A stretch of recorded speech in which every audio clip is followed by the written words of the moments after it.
अरविंद नेत्रा कृष्णात् परं किमपि तत् नहीं ज्ञानाभ्यासवशीकृतेन मनसा तन्निर्वाणं निष्क्रियं योगिकिंचन योगिनो यदि परं पश्यन्ति अस्माकं तु तदेव लोचन चमत्काराय भूयाचरम्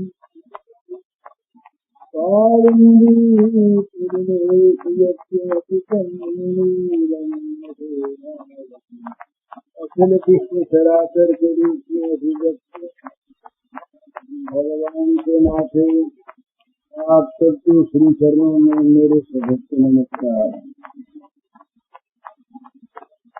महात्माओं, गुरुजनों, संतों, आचार्यों के चरणों में विशेष नमस्कार। ये अपने साधन की बात चल रही थी। आज दोपहर को जो पन्ने मेरे पास आए इसी विषय पर और आगे बात चलाने के लिए बड़ी अच्छी बात है। अगर 2-4 आदमी भी ठीक ठिकाने से साधन में प्रवृत्त हो जाएं, लग जाएं, तो यही परम लाभ। जो समय बीत गया जीवन का वो तो बीत गया, और ये समय जितना बाकी है, जितने श्वास बाकी हैं, ये यदि भगवान में लगा दिए जाए, भगवान से जीवन दिए जाए, तो मानव जीवन की सार्थकता इसी में है।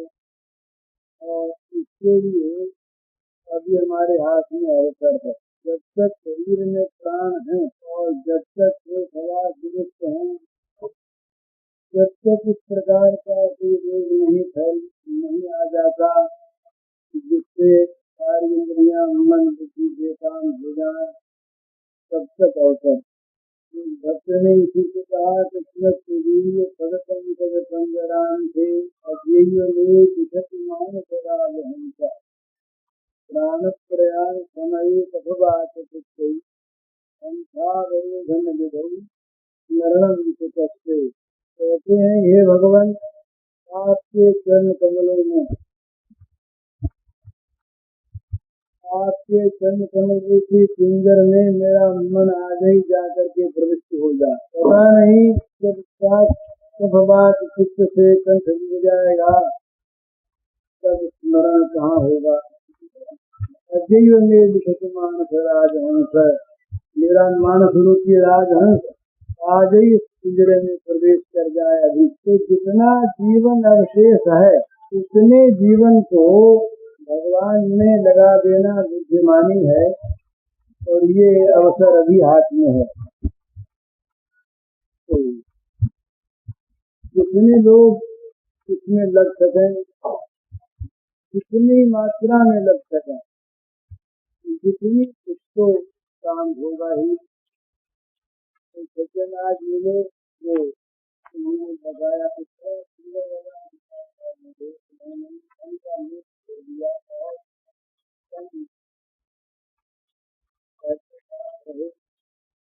बड़ा अच्छा था, वो काम दे दिया।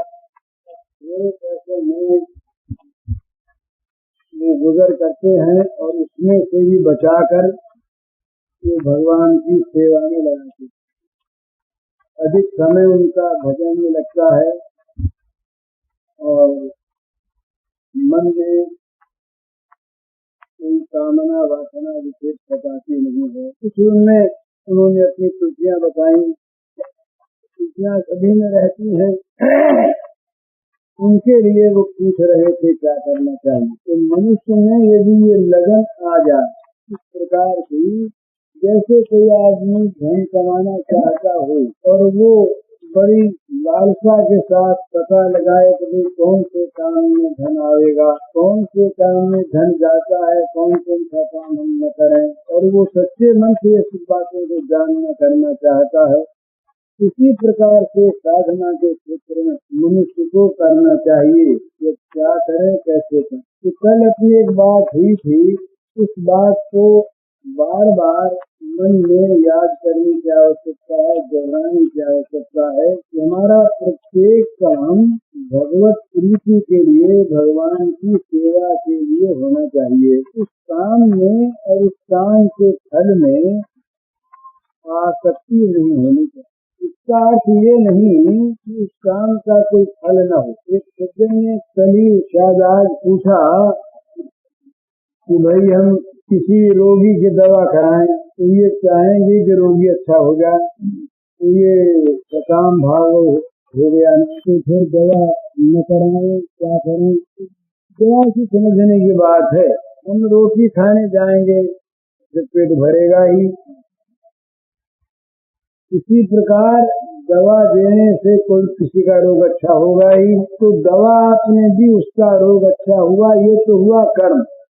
इसका फल आप भगवान को अर्पण कर दें। उसका फल आप न चाहें, अच्छे कर्म का अच्छा परिणाम होना, ये तो बड़ी अच्छी बात।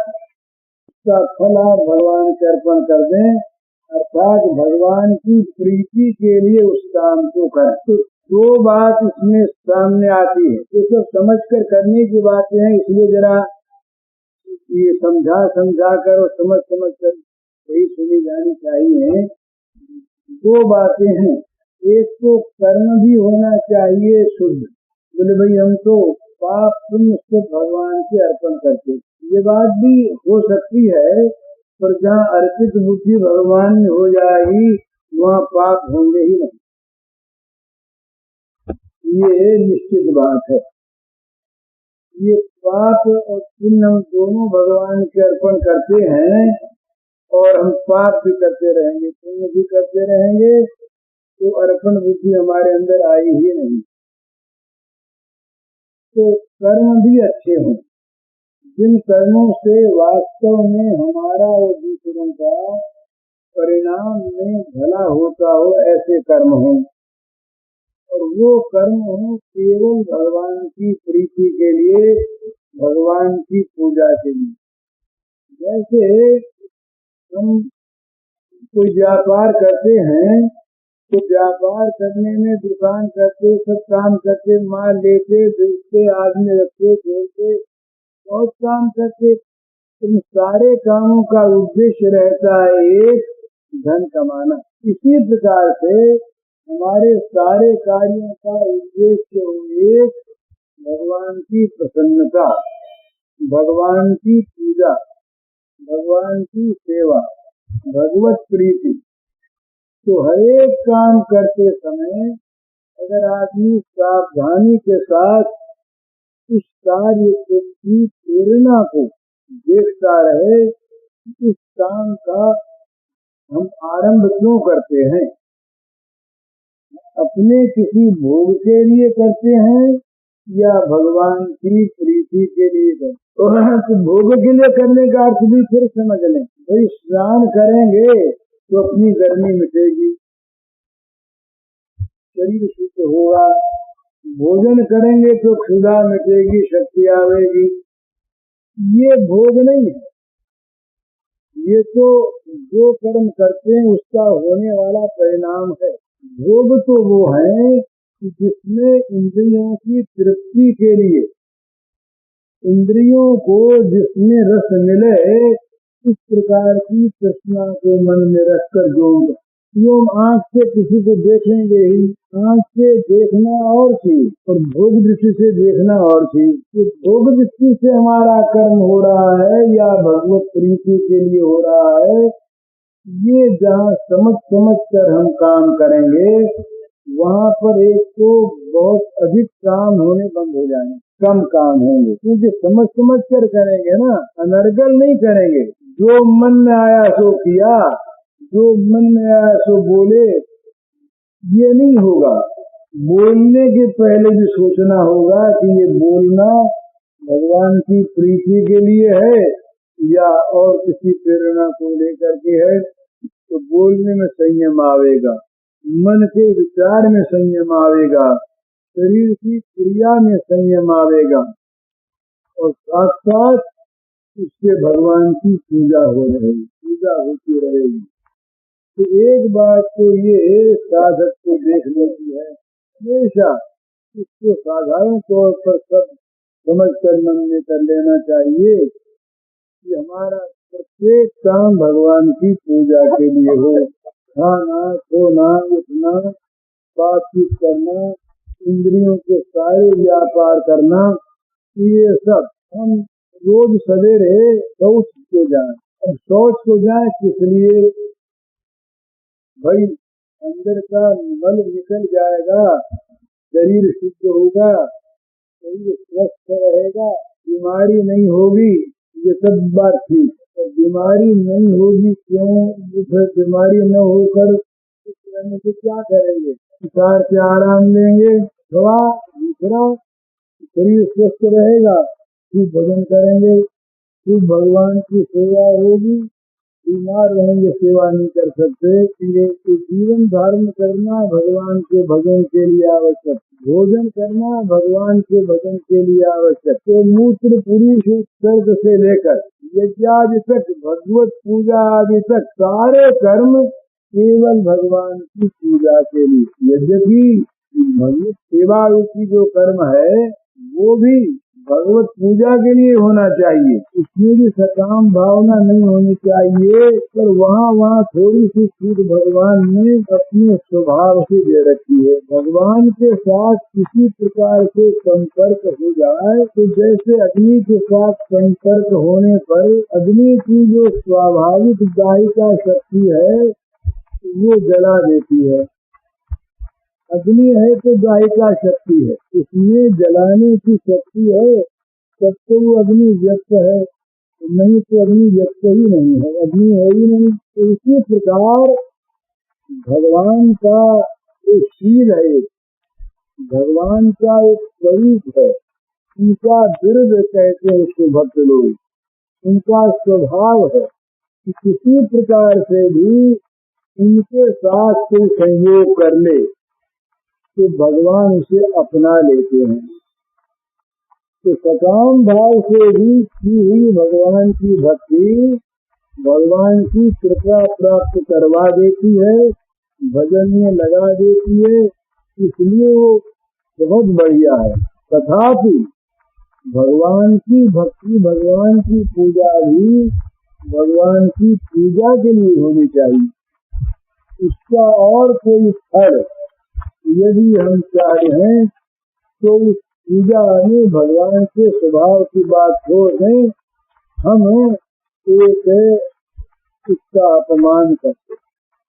भगवान की पूजा का फल हम कोई लौकिक किसी प्रकार का भोग चाहें, सिद्धि चाहें, तो उस पूजा का तिरस्कार होता है, पूजा का अपमान होता है।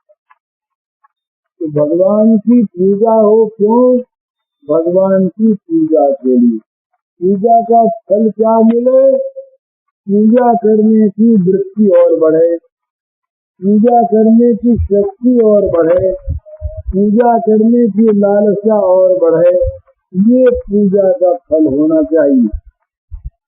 तो प्रत्येक काम भगवान की पूजा के लिए हो, ये साधक का पहला कर्तव्य।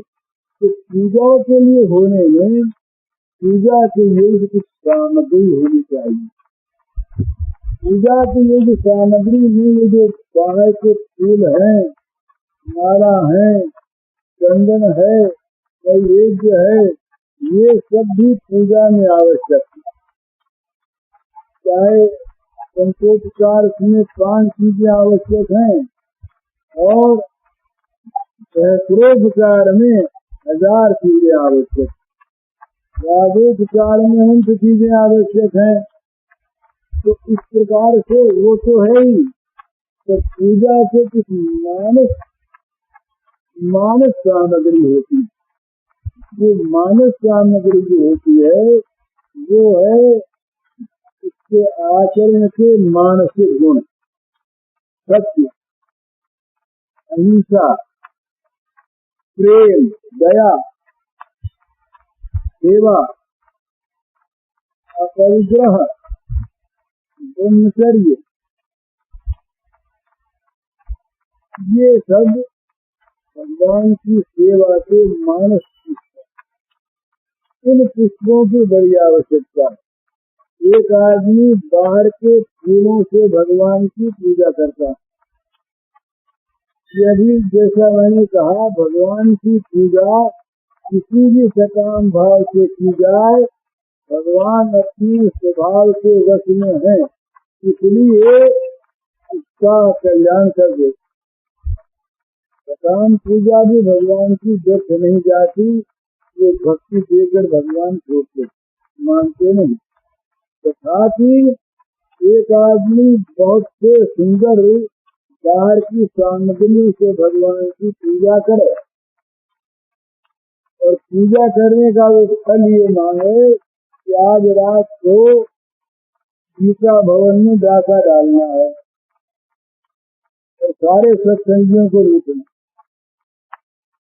ये भगवान आपकी पूजा में करता हूँ इन फूलों के द्वारा, और ये बड़ा सुंदर नैवेद्य लगाया है, बड़ा सुंदर ये आपके खाने के लिए भोग के लिए 56 भोग की सामग्री बनाई है, इतना फल लाया हूँ, बढ़िया बढ़िया हार है, आप मेरी पूजा स्वीकार करें और मुझे मेरी लूट मार में सफलता मिले, इसकी व्यवस्था कर दें।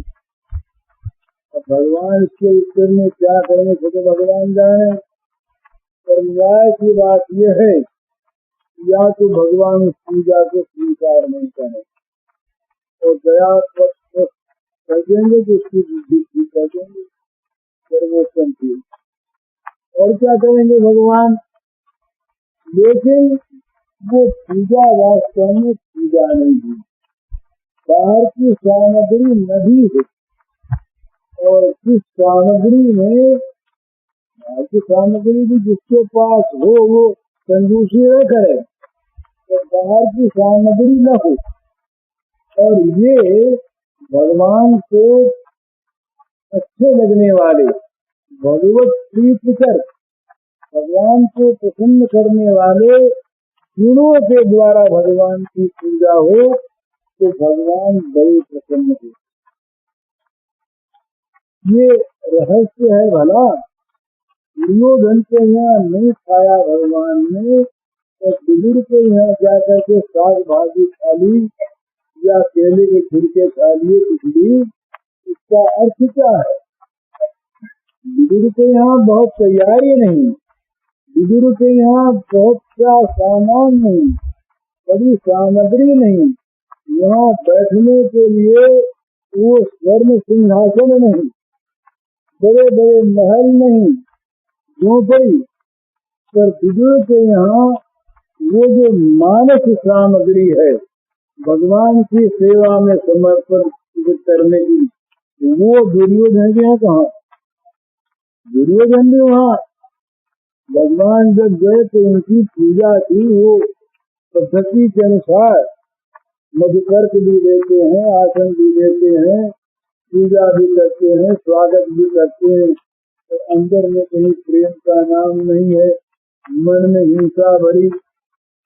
भगवान से पूजना को भी टार देते हैं। जो विष लगा करके आई थी माँ बनकर, तो माँ बनने वाली पूजना को भी टार देते हैं। ये भगवान का स्वभाव है, तो अलग बात है, पर पूजना बन के भगवान को दूध पिलाने जाना, जहर पिलाने जाना, ये अच्छी बात थोड़ी है। कि भगवान मानस कृत्यों के द्वारा विशेष प्रसन्न होते हैं। तो भगवान की पूजा के लिए, प्रसन्नता के लिए भगवान के अनुकूल बनना, भगवान के अनुकूल गुणों को अपने जीवन में धारण करना, ये बहुत आवश्यक है। बस इसको देखते ही भगवान याद आ जाए। भगवान का सेवक ऐसा होना चाहिए जिसकी वृत्ति को देखकर, जिसके कार्यों को देखकर लोगों के मन में भगवान की भक्ति करने की इच्छा पैदा। मैंने एक दिन सुनाया था शायद कि वो एक आदमी हमारे यहाँ बीमार था, बहुत वर्षों पहले की बात है, हमारे मोहल्ले में। तो हमारे गंगा बाबू हैं, उन्होंने इस बीमार की बड़ी सेवा। वो बीमार था, वो नास्तिक प्राय था, भगवान को मानता वानता नहीं था। गंगा बाबू से मिलता, गंगा बाबू से कहते भजन किया करो तो नहीं सुनता, खंडन करता।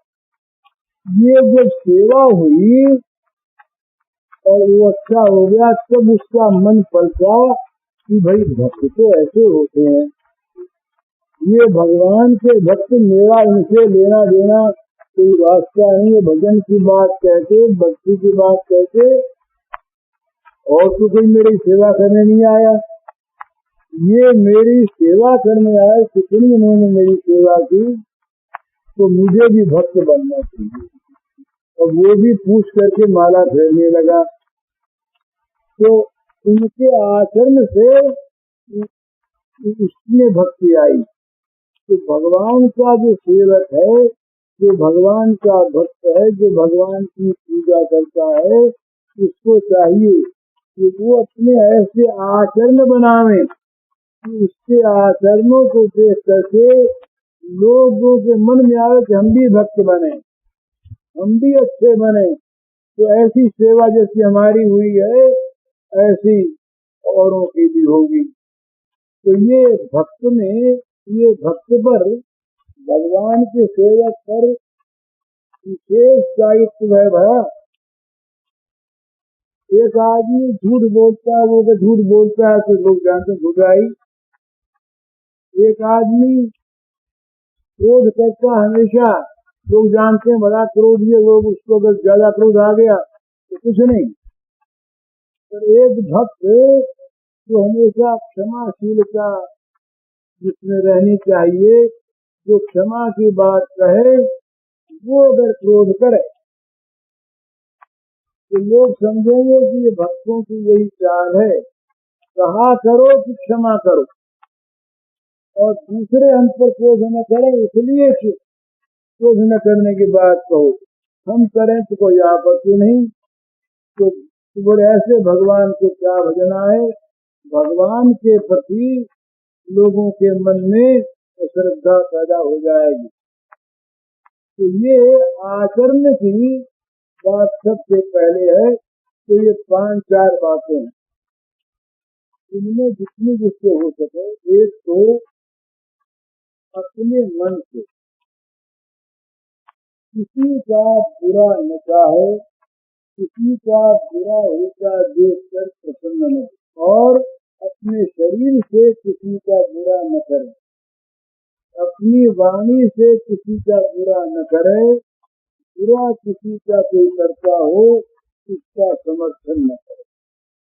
ये अहिंसा से बचना है। भला अहिंसा केवल शरीर की हिंसा छोड़ने से कुछ नहीं होती, किसी को मारना छोड़ दिया, जीव को काटना छोड़ दिया, ये भी अहिंसा है। पर ये अहिंसा सार्वभौम नहीं है। हमारे मन में जो हिंसा दिखती है, दूसरे को दुखी देखने में जो सुख होता है, ये हिंसा दिखती। तो हमारे द्वारा न हमारी वाणी से, न हमारे मन से, न हमारे शरीर से किसी की हिंसा बने, और न हम दूसरे को कह करके बनावे, और न दूसरा हिंसा करता उसका समर्थन करें। एक तो ये व्रत लेना, इस व्रत में जितना जो आगे बढ़ सके, जितना तो दुख देना चाहे, बोले हम तो सुखी हो जाएं और सब दुखी हों, तो सब दुखी हो जाएंगे अपने आप। तो ये जगत के कल्याण के लिए भी, अपने कल्याण के लिए भी, भगवान की प्रसन्नता के लिए भी ये सर्वोत्तम एक साधन है कि अपने न किसी का बुरा चाहें, न किसी का बुरा करें, न किसी का बुरा होता देख कर प्रसन्न हो, न किसी के बुरे होने का समर्थन करें, सबका भला हो, भगवान सबका मंगल करें, भगवान सबको समृद्धि दे।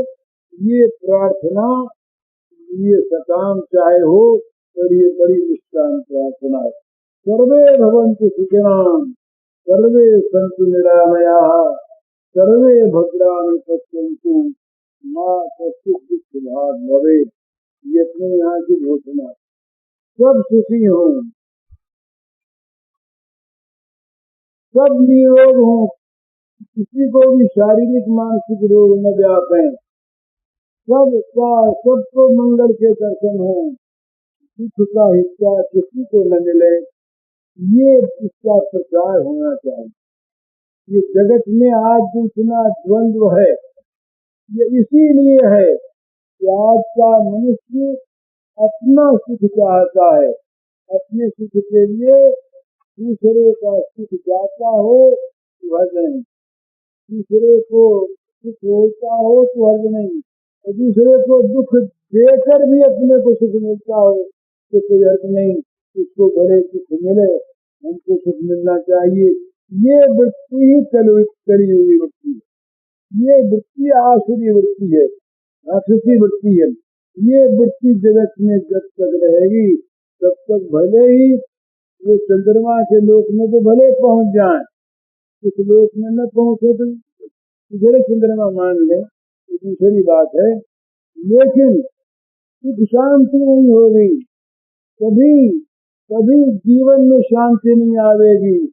जीवन में जब तक अध्यात्म नहीं आवेगा तब तक वास्तविक मानव जीवन कभी सफल नहीं होगा, हो सकता नहीं, हो सकेगा नहीं, होना। तो ये हमारे यहाँ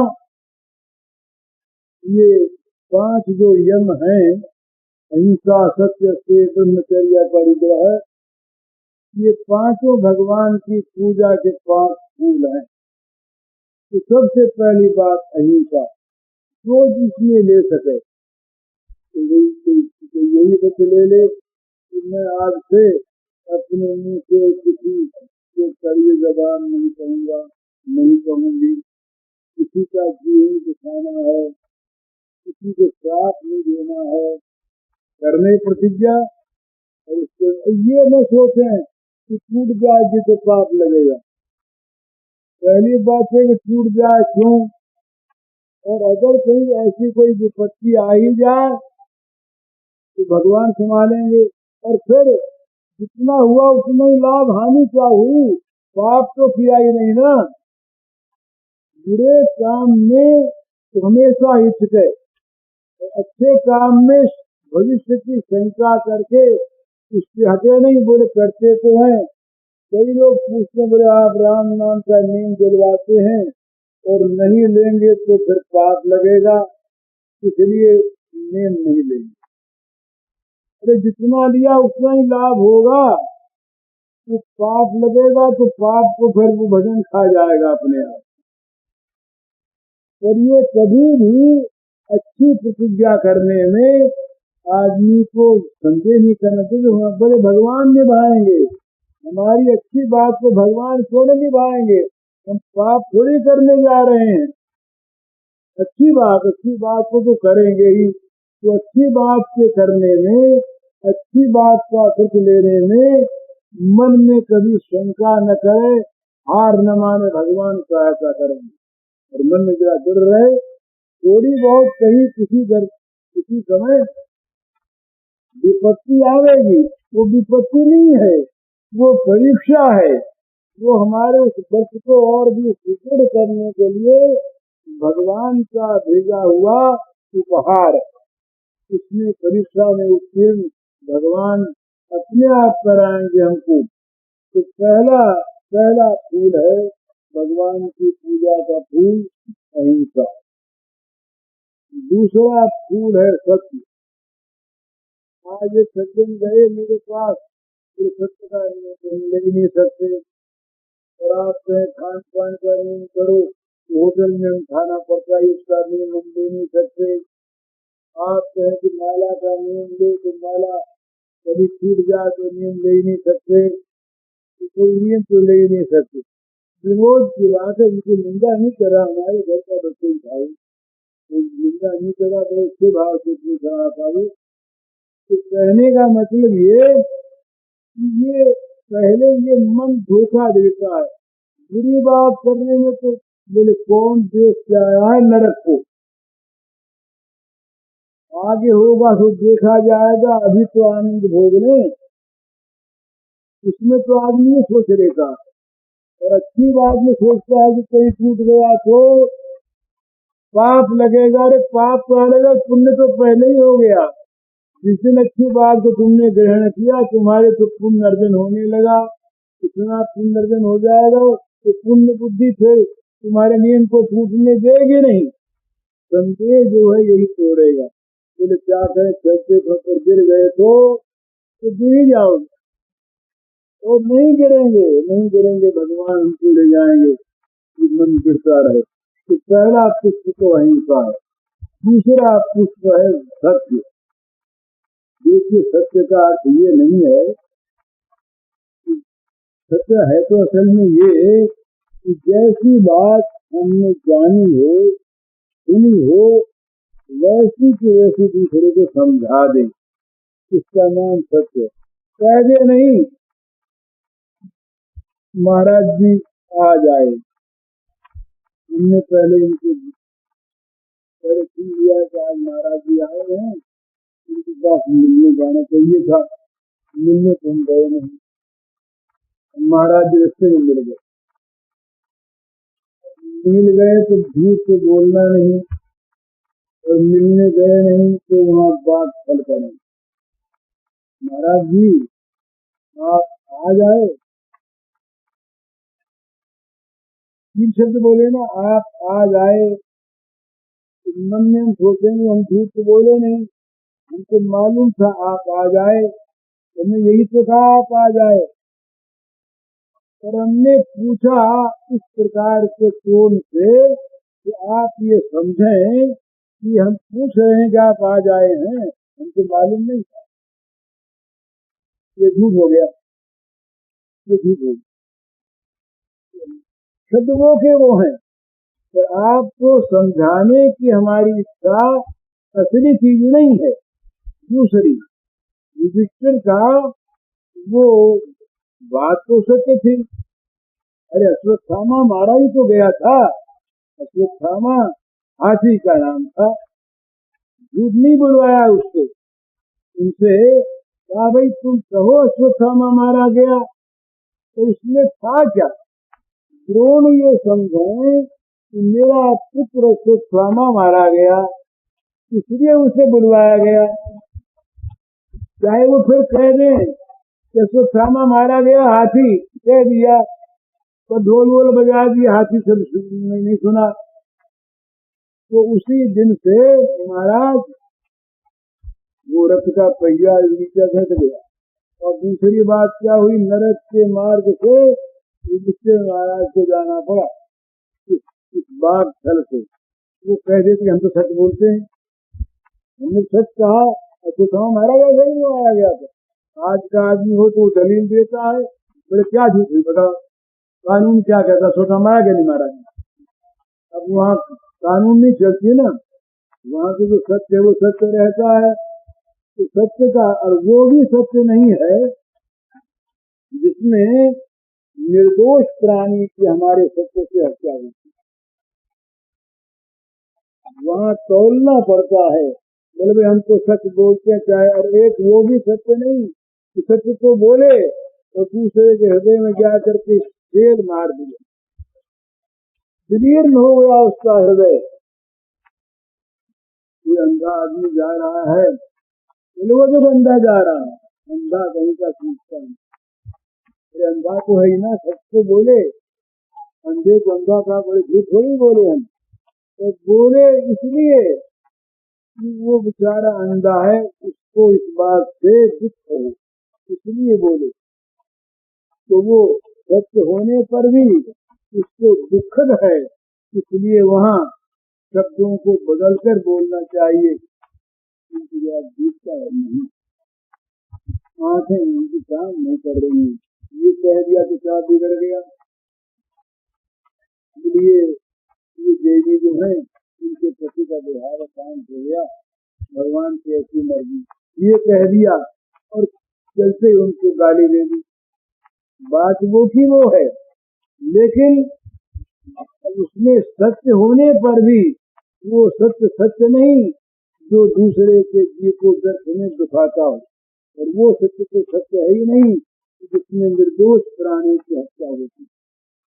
पहले जमाना की दूसरी बात थी। तो एक कथा देवी भागवत में आती है, एक मुनि बैठे, उधर से एक कोई पशु गाय कोई जा रही थी, ब्याज नहीं, पीछे से ब्याज आया। मुनि को मालूम था कि वो गई है उस तरफ। मुनि से पूछा कि वो गाय पशु कौन था, कहाँ गया, हिरण खाता था।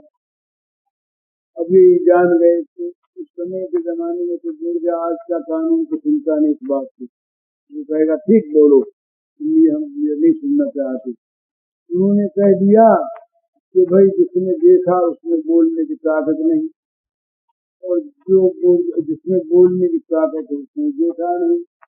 आंख ने देखा, आंख बोल नहीं सकती, और वाणी ये जीभ बोल सकती है, इसने देखा नहीं, तो वहां तो काम चल गया।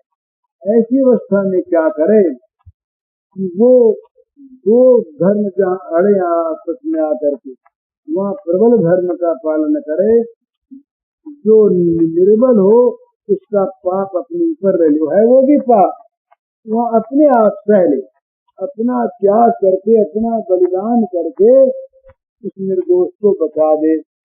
बोले भी जानते हैं बताएंगे, तुमको मारेंगे, बोले मारो, ये सत्य है, जानते हैं बताएंगे नहीं। एक हुआ वो पुराना केस था विपिन चंद्र पाल, ये बहुत पुरानी बात, एक केस चला, उसमें विपिन चंद्र पाल गवाह थे। उन्होंने कहा जानते हैं पर गवाही देंगे नहीं। उनको केस चला, उन्हें 6 महीने की जेल हो गई। ये सत्य तो नहीं बताते, नहीं बताते। तो सत्य में क्या है, सत्यवादी जो होता है ना, उसकी वाणी सत्य हो जाती है, उसके मुंह से जो निकलता है वो सत्य हो जाता है। ऋषि का बच्चा खेल रहा, खेलते खेलते कह दिया ये तक्षक इसको काटेगा 7वें दिन, परीक्षित। अब वो पिता दुखी हुए, कितने धर्मात्मा राजा को पहले श्राप दे दिया, तो बात अन्यथा नहीं हुई, क्योंकि वो सत्यवादी था। सत्यवाद जो होता है उसकी वाणी सत्य होती है, उसकी वाणी का आदर होता है सर्वत्र। तो झूठा है, इसके बात का क्या मानना है, बात तो सत्य कहता है, भाई झूठ नहीं बोलती, उसकी बात का अपने आप आदर होता है। दीक्षित से जाकर के पूछ लेते थे, बोले भीम तो भीम से नहीं पूछना है, बोल देगा। और सबसे बड़ी बात होती है सत्य भगवान का स्वरूप, सत्यवादी के प्रति भगवान प्रसन्न होते हैं। और एक बात बहुत ध्यान में रखने की है, विश्वास होना बड़ा कठिन है, सत्य का फल कभी अमंगल नहीं होता। ये कोई आदमी समझ ले कि मैं सच बोलता हूँ तो इसके फलस्वरूप मेरी हानि हो जाएगी, ये बात कभी नहीं होनी चाहिए। हानि होती ठीक है भलाई, पर सत्य बोलने वाले की कभी हानि नहीं होगी। सत्य भाषण ये भगवान को बड़ा प्रिय है, भगवान सत्य की रक्षा करने वाले की रक्षा करते हैं, इसमें कोई संदेह नहीं। अन्य लोग ये पहले मान लेते हैं कि यहाँ पर झूठ बोलना पड़ेगा, यहाँ बोले बिना काम चलेगा ही नहीं। और वो सत्यवादी जो है उसकी बात को, उसका कोई अपराध भी हो जाए और वो तो उसके लोग मान लेते हैं सत्य बोलता भी, भूल तो हो गई और ये क्षमा होने लगा। सत्य पर न्याय पर जो निश्चित रहता है उसकी सब लोग सहायता करते हैं। तो सत्य का पालन जिसे जितना हो सके उतना करे, ये एक नियम ले, कम से कम अनर्गल तो झूठ न बोले।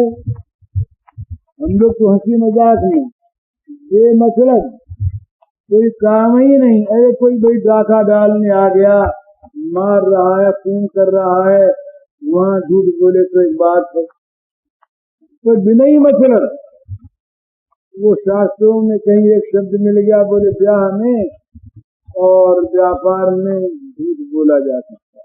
बड़ी अच्छी शास्त्र का प्रमाण है। शास्त्र कहता है झूठ बोलो, अरे विधि कहाँ है उसमें? कहीं झूठ बोलने की विधि है क्या? वो एक किसी काल के लिए जरा सी उसने छूट दी है, इसका अर्थ उसके लिए प्रेरणा नहीं है, आज्ञा नहीं है। बोले ये तो विवाह शादी में झूठ बोलना ही शास्त्र किया गया, तो व्यापार झूठी बिना होता ही नहीं।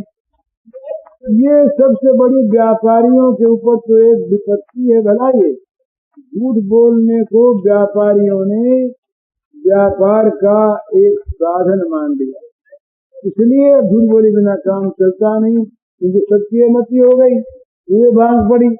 अगर सब लोग समझने लगे कि सत्य बोलना है चाहे हो चाहे न हो, तो सत्य अपने आप आ जाए। तो सत्य का जो व्यापार होगा वो बड़ा सुंदर व्यापार होगा। उस पर सत्य पर जो आधारित है वो चीज बड़ी श्रेष्ठ होगी, बड़ी उत्तम होगी। कि जहाँ तक बने, जिससे जो बने, हम सबको बाध्य करने का तो हमारा कोई काम नहीं। हम तो झूठ बोलते हैं,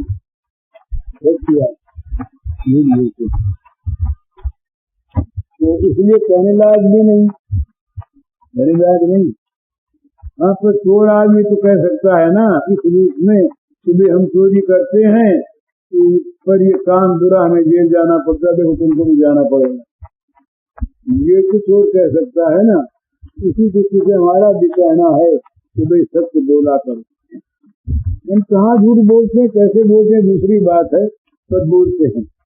इसलिए सच्ची बात कोई कहे कि तुम तो झूठ बोलते हो, हम स्वीकार करके बोलते हैं। लेकिन सत्य बोलना अच्छा है, सत्य बोलने वाला हमसे अच्छा है, इसलिए सत्य की प्रशंसा करने में आपत्ति की बात नहीं है। पर इसीलिए जोर से कह नहीं सकते कि सत्य की बात मानो ही। अहिंसा वाली बात जितनी जोर से कही, अहिंसा में भगवान की कृपा से हमारे मन में आती तो होगी कभी कभी, लेकिन बहुत सावधानी रहती है कि दूसरे का दुख कभी मन भूल के भली चाहता होगा, नहीं चाहता नहीं, उसमें दुख होगा। ये बात जो है ये भगवान की कृपा।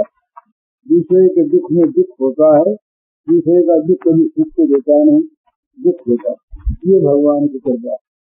तो ये दो बात कही, तीन बात थे कल।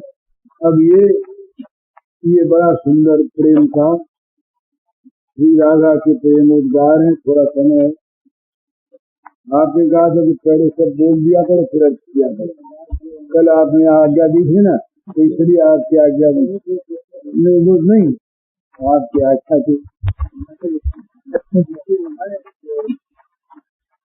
तुम अनंत सौंदर्य सुधानिधि, तुम में सब माधुर्य अनंत, तुम अनंत ऐश्वर्य महोदधि, तुम में सब सुख शौर्य अनंत, सकल दिव्य सद्गुण सागर तुम, लहराते सब ओर अनंत, सकल दिव्य रस निधि तुम अनुपम, पूर्ण रसिक रस अनंत। ये भगवान की महिमा का कथन करती हुई श्री राधा जी कहती है, वो इस अपना दैन्य बताना है कि हम क्या दें। जिसके पास किसी चीज की कमी हो उसको देना, तो हमारे पास देने को है ही नहीं। लेकिन तुम हो कैसे?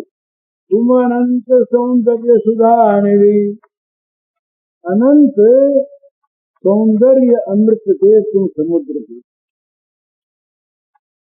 और अनंत माधुर्य के तुम समुद्र हो। सारा जगत भर का सारा सौंदर्य माधुर्य तुम्हारे सौंदर्य माधुर्य सागर के बूंद भी नहीं। और तुम अनंत ऐश्वर्य महोदधि, तुम अनंत ऐश्वर्य के महान सागर हो, और तुम्हारे अंदर सब प्रकार का पवित्र शौर्य अनंत रूप में वर्तमान है। सारे दिव्य गुणों के तुम सागर हो, और नित्य निरंतर अनंत रूप में लहराते रहते हो।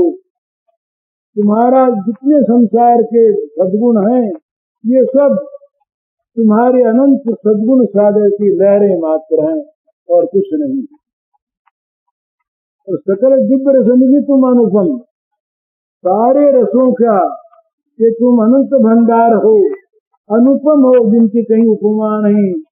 तुम ही रस रूप हो अनंत और तुम ही रस के जानने वाले रसिक।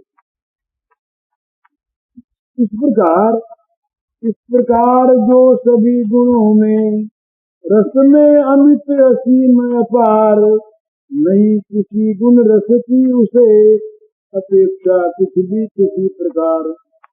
फिर मैं तो गुण रहित सर्वथा, उच्चित गति सब भांति गंवार, सुंदरता मधुरता रहित, सुंदरता मधुरता रहित कर्कश पुरुष दोषागार। नहीं वस्तु कुछ भी ऐसी जिससे तुमको मैं दूर सदान, जिससे तुम्हें रिझाऊं, जिससे करूं तुम्हारा पूजनमान। एक वस्तु मुझ में अनन्य आत्यंतिक है विरहित उपमान, मुझे सदा प्रिय लगते तुम, ये तुच्छ किंतु अत्यंत महान। रीझ गए तुम इसी एक पर, किया मुझे तुमने स्वीकार, या स्वयं आकर अपने को, या न कुछ भी सोच विचार। भूल उच्चता भगवत्ता सब, सत्ता का सारा अधिकार, मुझ नगण्य से मिले तुच्छ बन, स्वयं छोड़ संकोच सवार। मानो अति आतुर मिलने को, मानो हो अत्यंत अधीर, सत्वरूप का भूल सभी नेत्रों से लगे बहाने नीर। हो व्याकुल बरस अगाध आकर्षित रस सरिता के तीर, करने लगे परम अवगाहन और सभी मर्यादा धीर। बड़ी अमित उमड़ी रस सरिता पावन छाई चारों ओर, डूबे सभी भेद उसमें फिर रहा कहीं भी और न छोर। प्रेमी प्रेम परम प्रेमास्पद नहीं ज्ञान कुछ हुए विभोर, राधा प्यारी हूँ मैं या हो केवल तुम प्रिय नंद किशोर। राधा प्यारी हूँ मैं या हो केवल तुम प्रिय नंद किशोर। राधा जी कहती हैं इस प्रकार तुम तो सब बातों में अनंत हो, सभी गुणों में सभी रसों में तुम असीम हो, अनंत हो, अपार हो। किसी भी गुण और रस की तुम्हें अपेक्षा नहीं।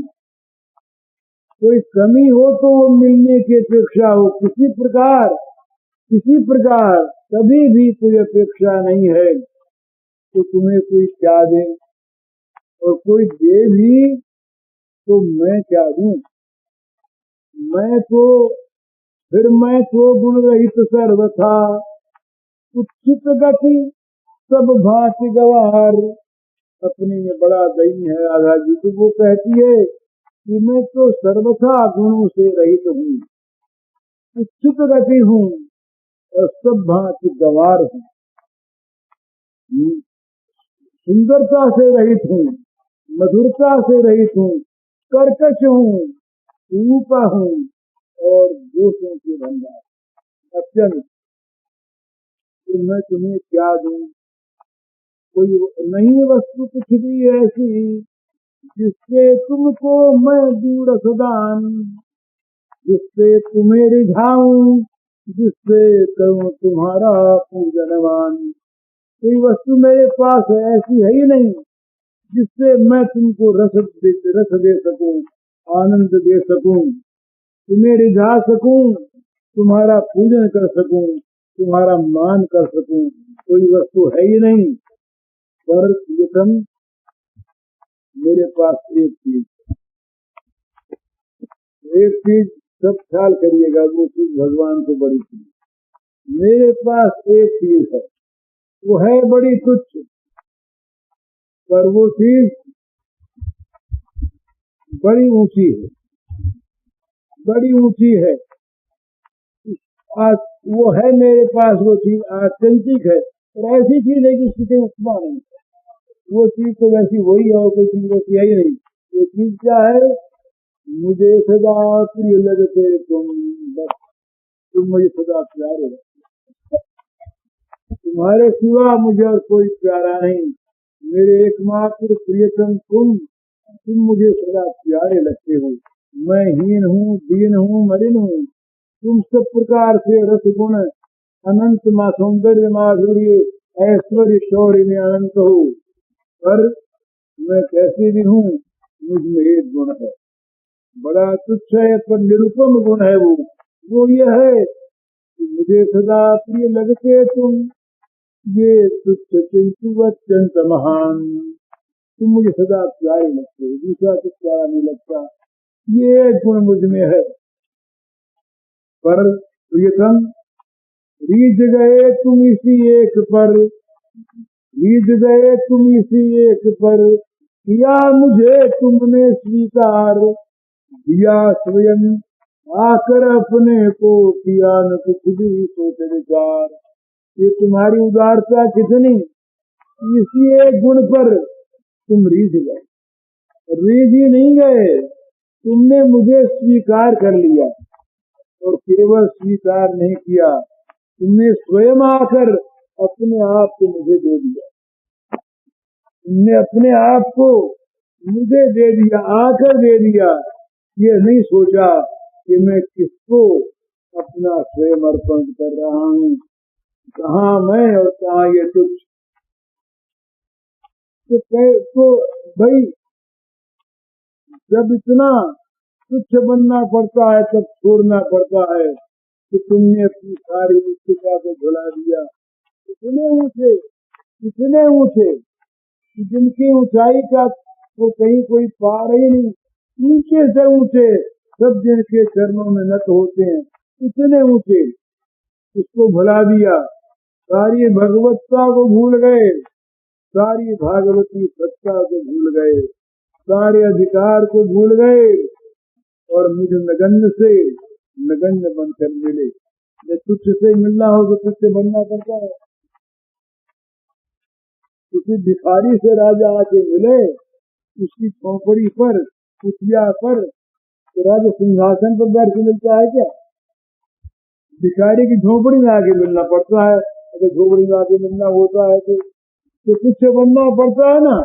सारा वो राज्य का मद, राज्य की सत्ता छोड़कर, सिंहासन को छोड़कर पैदल चलकर भिखारी की झोंपड़ी में, वहाँ गाड़ी आई नहीं सकती, पगडंडी के मार्ग से भिखारी की झोंपड़ी पर आए, और आकर के झोंपड़ी में तुच्छ बन करके मिले। कोई संकोच नहीं रखा मन में, कोई ऊंचापन नहीं रखा, तो ऐसे ही। और मिले भी कैसे? जैसे कोई भूखा आदमी कहीं अन्न का पता मिल जाए और आतुर होकर के दौड़े, जैसे किसी प्यासे को कहीं जल का संधान मिले तो जल के लिए दौड़े, जैसे थका हुआ कोई पथिक किसी आश्रय मिल जाए उसके लिए दौड़े, इस प्रकार मानो अति आतुर मिलने को, मानो हो अत्यंत अधिक। तुम ऐसे मिले मुझसे, ऐसे दौड़े आए मेरे पास, जैसे तुम आतुर हो मिलने को, तुम्हारा धीरज छूट गया हो, इस प्रकार से तुम मुझे मिलने को आए। सत्य रूपता भूल सभी, तुम्हारा वो तत्व, परम तत्व, सच्चिदानंद घन तत्व, वो सत्यम ज्ञानंतम ब्रह्म, ये सारा का सारा वहां भूल गया। और मुझसे मिलकर, मुझसे मिलने आते समय, मेरे सामने आते ही नेत्रों से लगे बहाने नीर, आंखों से तुम्हारे प्रेम के आंसू की झड़ी लग गई।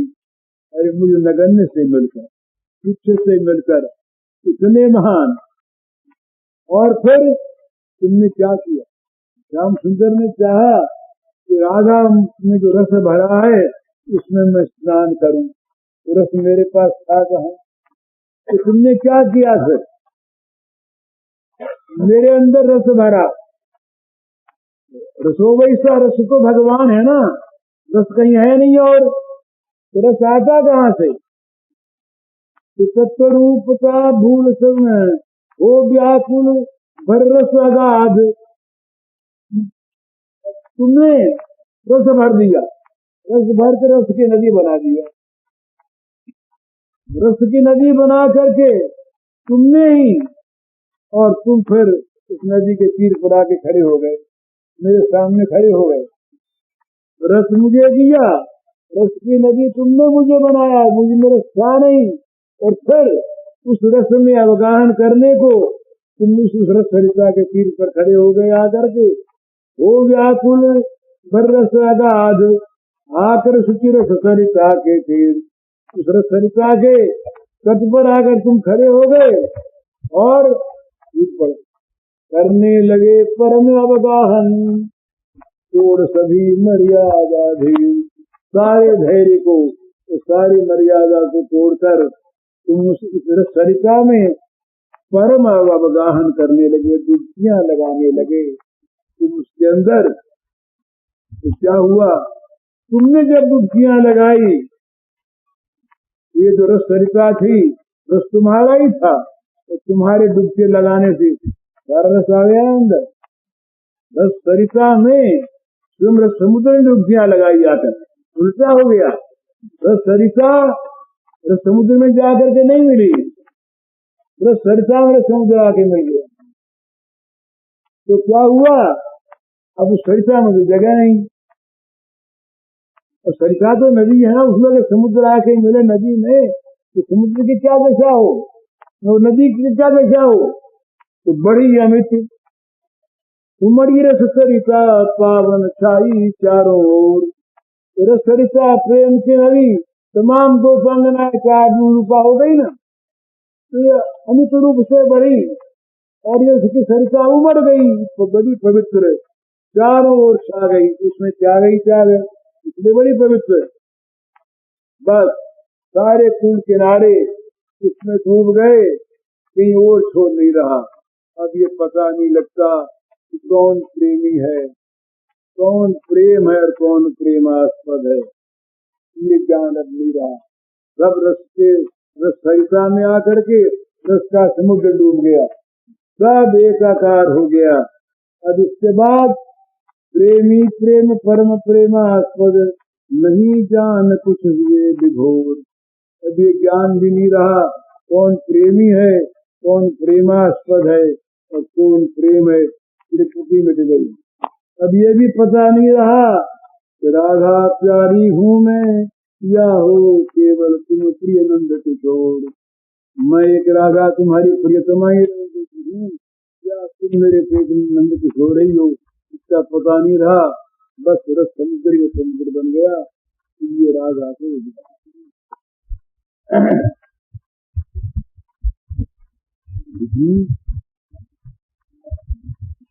नारायण नारायण नारायण श्री कुछ समय है क्या है? ये बेचारे 5-7 दिन से ये आ रहा है, एक छोटा सा पद है, ये मारवाड़ी, ये शेखावाटी की भाषा का और कोई बहुत पहले का थोड़ा सा गा देते गाना तो ऐसा ही है। अब तो ये मारवाड़ी लोग तो समझेंगे और लोग या कम समझेंगे। अब तू कुछ भी नहीं सुहावे तो तू ही मन भावे है, तने मिलन में आज मेरो बड़ो उजलो आवे है। अब तो कुछ भी नहीं सुहावे, एक तू ही मन भावे है, तने मिलन में आज मेरो बड़ो उजलो आवे है। सब परयू जो मछली जल दिन, अब तू क्यों तरसावे है। तरस दिखाने में देरी कर क्यों अब और सतावे है। तड़प रही जो मछली जल बिन अब तू क्यों तरसावे है।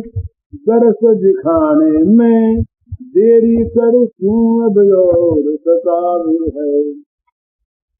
पर जो इसी बात में तेरो चित राजी हो तो होवे नहीं मिलने में। पर जो इसी बात में तेरो चित राजी हो तो होवे तो कोई भी आट नहीं मने चाहे जितनो दुख होवे। तो कोई भी आट नहीं मने चाहे जितनो दुख होवे। तेरे सुख से सुखिया हूँ मैं तेरे लिए प्राण रोवे। तेरे सुख से सुखिया हूँ मैं तेरे लिए प्राण रोवे। मेरी खातर प्रियतम अपने सुख में कांटा मत बोवे। मेरी खातर प्रियतम अपने सुख में कांटा मत मिलने की खातर मेरा प्राण छिन छिन में व्याकुल होवे है। दर्शन की है भारी प्राण। बांध तुड़ा कर भाजा चावे माने नहीं किसी की तान। बांध छुड़ा कर भाजा चावे माने नहीं किसी की तान। आठों पहर उड्या सा डोले पलक पलक में समझे हान। आठों पहर उड्या सा डोले पलक पलक में समझे हान। कौन प्यारा तेरी राजी में है नित राजी मेरो मन। कौन प्यारा तेरी राजी में है नित राजी मेरो मन। प्राणाधिक दोनों लोका को तू ही मेरो जीवन धन। प्राणाधिक दोनों लोका को तू ही मेरो जीवन धन। नहीं मिले तो तेरी मर्जी पण तन धन तन मन तेरे अर्पण। नहीं मिले तो तेरी मर्जी पण तन मन तेरे अर्पण। लोक वेद है तू ही मेरो परम रतन। लोक वेद है तू ही मेरो परम रतन। चातक की जो सदा उड़ी तू कदे नहीं मुँह ने मोड़ू। चातक की जो सदा उड़ी तू कदे नहीं मुख ने मोड़ू। दुख देवे त्रास चढ़ पावे तो भी मेघ नहीं तोड़ू। दुख देवे त्रास चढ़ पावे तो भी मेघ नहीं तोड़ू। तरसा तरसा कर जी लेवे तो भी तने नहीं छोड़ू। झाकू नहीं दूसरी कानी तेरे में ही जी जोड़ू। झाकू नहीं दूसरी कानी तेरे में ही जी जोड़ू।